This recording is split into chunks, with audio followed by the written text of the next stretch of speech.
La ministra de Educación, María Brown. Ministra, un gusto tenerla en vivo. Bienvenida a Punto de Orden y Vito Te Veo. Muchísimas gracias. Bueno, el día viernes tuvimos en estos estudios al prefecto de Los Ríos, Johnny Derán. Él tuvo un pedido para usted. Escuchemos. Yo le hago un pedido de corazón, porque es lo principal. Darle la oportunidad al joven de la familia que no tiene para comprar una computadora, ponerlos en igual de condiciones que las familias que sí lo tienen. Llevarles el mundo y el conocimiento a los jóvenes, el desarrollo. Esos equipos, esas computadoras las comparten con sus hermanitos, con sus padres, con todo, con toda la comunidad. Son 13,000 equipos que solamente necesito que la ministra me firme el borrador o el convenio que ya se lo envié hace algunos meses. E inmediatamente nosotros entramos en el proceso de la entrega de las computadoras. Así que a través de usted, Javier, un saludo para la ministra y espero que atienda ese pedido de los jóvenes estudiantes de la provincia de Los Ríos. Señora ministra, cuénteme. Bueno, buenos días primero a todos. Buenos días, ministro. Qué gusto estar aquí de manera presencial. Siempre es distinto que encontrarnos a través. Siempre es mejor. Aprovecho para saludar también al prefecto Johnny Derán, siempre con toda la cordialidad que nos caracteriza y aclarar un poco también cómo se han suscitado los hechos. Primero quisiera expresar y dirigirle a la ciudadanía el mensaje de que la entrega de equipos tecnológicos por parte de la prefectura a su población, ya sean niñas, adolescentes o adultos, es parte de las competencias de la propia prefectura. No requieren de ningún convenio con el Ministerio de Educación. Tan es así que la propia prefectura en noviembre de 2022 ya hizo una entrega de equipos similares a los que quiere entregar en este momento a la población. Por lo tanto, no debería haber ningún retraso si es que esa es la agenda que el prefecto tiene. ¿Cuál es la razón por la cual nosotros, pese a tener un convenio marco vigente, no hemos dado vía a la firma de un convenio específico para recibir estos equipos en específico? Es porque la tecnología que está incorporada en estos equipos no cumple con los criterios técnicos mínimos que se han establecido en el Ministerio de Educación para que sean recibidos como bienes del Ministerio de Educación. Cuando el Ministerio de Educación recibe una donación, estas pasan a ser parte de los activos fijos del ministerio y el ministerio se compromete a recibirlos, pero también a darles mantenimiento, pasan a ser parte de sus activos y por lo tanto también pasan a ser responsabilidad del ministerio. Distinto que una donación directa a un niño, a una niña, a un adolescente, cuando estos equipos pasan a ser de propiedad de ese niño y de la familia y ser responsabilidad de ellos. Cuando se quiere entregar algo directamente a la ciudadanía, la prefectura tiene absoluta competencia para hacerlo. En este caso hemos decidido como ministerio no recibir estos equipos. El procesador es un procesador más lento y un poco antiguo para los programas que nosotros utilizamos y esa es la razón, pero le invitamos al prefecto que si es que su interés es entregar directamente a la ciudadanía, proceda sin ningún inconveniente. Respondió el prefecto de Los Ríos. Una aclaración sí. nomás. O sea, el prefecto, ¿qué es lo que está pidiendo? Que las computadoras estas que han llegado al ministerio se las entreguen o es una entrega directa que le han hecho a la prefectura y la prefectura tiene que entregarlas y como que está esperando un aval. ¿Cómo es la cosa? La prefectura ha hecho o ha adquirido unos equipos de determinadas características, unas laptops. En este momento las tiene en posesión la prefectura. De lo que entendemos, sí. O sea, puede entregarlas sin que usted firme nada ni aparezca. Sin ningún inconveniente. Aclarado, ahora sí aclarado. Sí, señora ministra, ¿qué previsiones ha tomado el Ministerio de Educación ante la aparición del fenómeno del niño? Bueno, uno de los principales roles que tiene el Ministerio de Educación es garantizar la continuidad educativa, inclusive en casos de emergencia. Ya desde el año pasado hemos ido actualizando y elaborando varios protocolos de actuación para saber cómo actuar en caso de inundaciones como las que sucedieron en Esmeraldas o incluso pueden pasar aquí en la ciudad de Guayaquil, en donde se plantea el plan de continuidad educativa y elaborado fichas pedagógicas que en este momento están en proceso de revisión final e impresión para tener preparados y listos estos insumos que se puedan entregar de manera física a los estudiantes para que continúen estudiando en caso de tener que suspender las clases. ¿Cuáles son los escenarios posibles ante una inundación? Que esa inundación no deje daños graves y por lo tanto pueda retornarse a clases de manera presencial de forma inmediata. Ese es el escenario ideal porque mientras más pronto podamos volver mejor, pero hay un escenario en el cual puede demorar el retorno a la presencialidad por el nivel del agua o incluso la inundación de toda una comunidad y esto entonces implica unas clases semipresenciales en el caso de poder usar parcialmente las instalaciones o a distancia. A distancia no hablamos de virtualidad porque muchas de las comunidades de mayor afectación están ubicadas en lugares de baja conectividad. Por lo tanto, tenemos que prever mecanismos que utilicen recursos impresos, y esto ya está elaborado. Ministra, y en ese sentido, la pregunta fue muy oportuna por parte de Juan Javier y yo la quiero complementar. En ese sentido, ¿no se podría hacer un reajuste del pensum de este año para que, por ejemplo, las clases acaben a finales de diciembre? O sea, comernos enero, que se achique un poco, que se intensifique ahora, que todavía estamos entre comillas en seco. Hablo del periodo lectivo de la costa. Porque, a ver, puede venir el niño. Dicen que va a venir, y que va a venir desde noviembre, desde octubre, pero siempre en el invierno se intensifica más. Entonces, si viene un niño, seguramente los aguaceros de enero, de febrero, de marzo van a ser mucho más intensos. Los de noviembre, diciembre son como de calentamiento. Y a lo mejor permitirían que la juventud, los adolescentes, los niños que van a escuelas y colegios, hasta diciembre puedan terminar bien. No prolongar el periodo lectivo hasta enero. ¿Hay la posibilidad de hacerlo?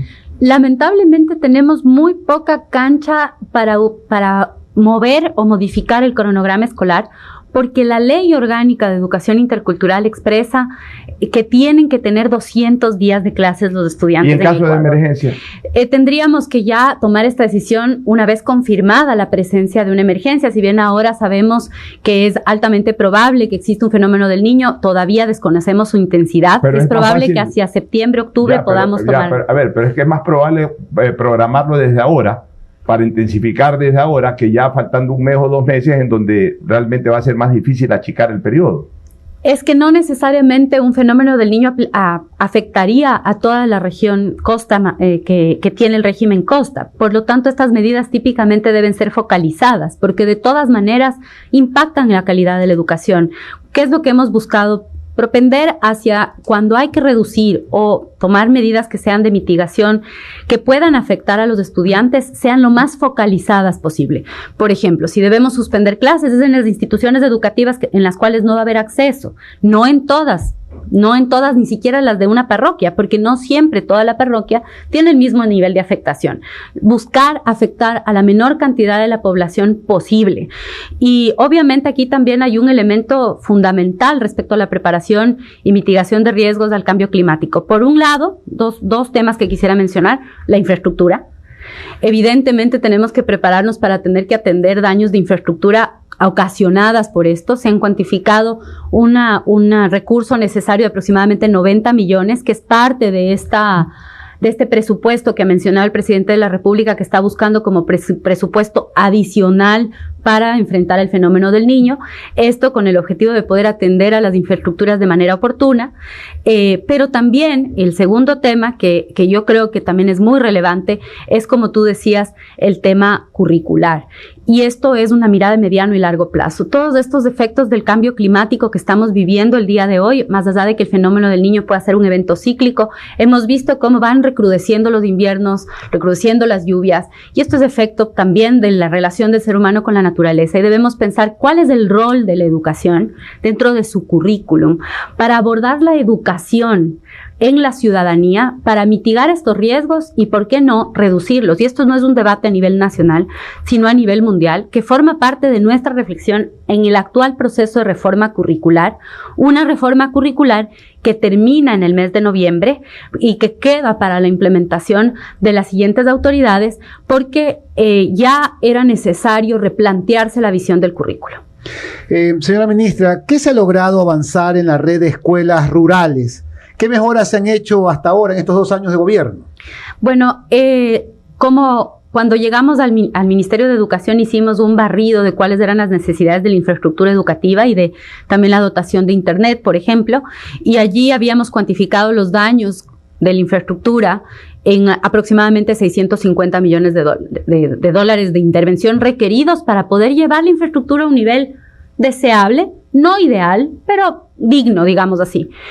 Durante este tiempo se ha invertido en todo el año 2022 cerca de 200 millones de dólares en mantenimientos y nueva infraestructura. Este año estamos camino a hacer exactamente lo mismo, tanto en lo urbano como en lo rural. En lo rural, además, hemos podido reabrir infraestructura educativa y terminaremos con más o menos 150 predios educativos reabiertos en sitios en donde la infraestructura más cercana quedaba muy lejos y por lo tanto había incrementado la deserción escolar. recuperar. Esto implicado una inversión también para poder prácticamente reconstruir estos predios y más de $50 millones dentro de estos 200 en mantenimientos que en su gran mayoría se han dirigido a las zonas rurales. Ministra. Ahora bien, esto, como les decía, la brecha era como de 650 millones, por lo tanto 200 ha sido lo que había ofrecido el presidente para el 2022, de este año una cifra similar, pero esperamos que esa inversión continúe para poder realmente atender a todas las instituciones educativas fiscales del país. Ministra, usted nos está diciendo de que ha habido reconstrucción, rehabilitación. ¿De cuántos nos dijo? 150, 200 millones de dólares en total. Ya, pero en unidades. Reaperturas cerca de 150 ya, vamos reapertura de 150, 1. 2, yo quisiera saber también qué nuevos planteles educativos a nivel nacional, aquí en Guayaquil, en Guayas, y 2 o 3 casos a nivel nacional. Y tercero, ministra, ¿por qué no se comunica esto? ¿Por qué? Porque la gente piensa que el gobierno de Guillermo Lasso no ha hecho obras. Y usted está diciendo que ha habido una reactivación de 150 planteles, ya nos va a decir qué nuevos planteles educativos hay, pero no se los comunica, no se le informa a la gente. Entonces la gente, al no recibir comunicación, piensa que no se ha hecho nada. Entonces, ahora que estamos sobre el cierre del gobierno, sería importante que ustedes, me imagino que deben de tener en stock de archivos las imágenes de esos planteles educativos que prácticamente estaban cerrados y cómo han quedado ahora. Difundirle eso a la ciudadanía, para que el ciudadano sepa, no, mira, en educación, la ministra Brown ha reactivado 150 planteles educativos, ha construido tantas nuevas unidades educativas. O sea, deberían de comunicar, ministra, pero por lo pronto me gustaría saber cuántos nuevos planteles educativos han construido. Mira, y un punto de orden, Mauricio Salén dice, soy testigo de la magnitud del trabajo de la ministra Brown, felicitaciones y bienvenida al No Tan Manso Guayas. Mauricio, qué gusto. Efectivamente, creo que se ha hecho un esfuerzo en comunicación, sobre todo desde el Ministerio de Educación a través de nuestros canales oficiales, redes sociales, pero estamos intensificando con la Secretaría de Comunicación para que la ciudadanía conozca todas estas obras de gran magnitud que se han podido realizar. En el año 2022, por ejemplo, logramos entregar 16 nuevas unidades educativas de más de 1,120 estudiantes por jornada, al menos, en distintos lugares del país. Por ejemplo, Guayaquil. Por ejemplo, en Guayaquil, en la unidad educativa que estaba en Samanes, que ustedes recordarán que era un monstruo blanco ahí, o gris más bien dicho, que estaba abandonada. Estas obras que quedaron inconclusas de gobiernos anteriores, con recursos ya invertidos, pero que no estaban siendo utilizados, debieron pasar por un proceso primero de resolver todos esos problemas legales que tenían estas obras, retomarlas y terminar. Y de estas tenemos pues más instituciones que requieren de ser terminadas. El año pasado además entregamos 6 unidades educativas que empezamos de 0 en enero y terminamos en diciembre, como por ejemplo la unidad educativa Quevedo, como les decía aquí en Samanes, en Cayambe, entre otros. Y este año, ya el año pasado entregamos 16 de estas de gran envergadura y este año vamos a entregar 10 adicionales. Por ejemplo, aquí en Guayaquil se culminará el José Peralta, un colegio técnico que también era necesario terminar. En Quito, en el sur de Quito, la Juan Larrea Holguín, que es tan necesaria en el sur con el incremento de la cobertura. En Sangolquí, en Esmeraldas, en Otavalo, en Guayaquil, ya les mencioné, en Paján, en Naranjito, entre otras. Este año serán 10 adicionales a las 16 del año pasado, más allá de las intervenciones de infraestructura que se están haciendo a diario. Pero debo recalcar la importancia de que se siga invirtiendo en infraestructura, porque más allá de que haya sido un trabajo intenso y sin duda necesario, debe continuarse en el tiempo. Si no se da un mantenimiento permanente a la infraestructura educativa, llegamos al punto en donde debemos invertir más para recuperar esa infraestructura. Lo más inteligente, lo más prudente, lo económicamente más sostenible es destinar recursos suficientes para dar un mantenimiento permanente a las instituciones y reubicar aquellas que están ubicadas en zonas de alto riesgo, en donde indudablemente cada año vamos a tener ya sea inundaciones u otro tipo de inconvenientes. Julio Acuña escribe, dice, ¿qué va a hacer con los colegios? Bueno, ya respondió de José Peralta, técnico en el Guasmo Sur. El Rita Lecumberri al norte, que está abandonado, dice. Estos son, como les decía, instituciones y predios que iniciaron una intervención y que hemos estado terminando. Vamos a terminar con 26 en nada más 2 años y medio de gestión.